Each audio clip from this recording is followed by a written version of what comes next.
எல்லாரும் நல்லா இருக்கீங்களா? இன்னைக்கான பதிவு, வாய்மை மீது நம்பிக்கை இருந்தால்தான் பிரச்சனைகளை நேர்வழியில் துணிச்சலுடன் சந்தித்து வெல்ல முடியும். கோர்ட்டுலலாம் எழுதி போட்டிருப்பாங்க இல்லையா? வாய்மையே வெல்லும், வாய்மையை வெல்லும்னு சொல்லி எழுதி போட்டிருப்பாங்க.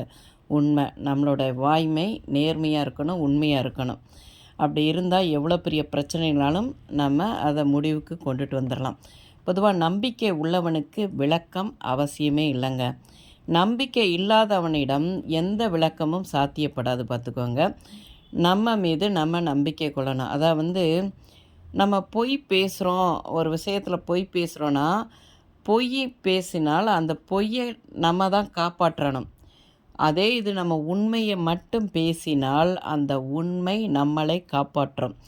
எப்பயுமே நம்மளோட பேச்சில் நம்பிக்கை நமக்கு இருக்கணும். ஏன்னா நம்ம உண்மையை மட்டும் பேசி நேர் வழியில் துணிச்சலுடன் எவ்வளோ பெரிய பிரச்சனை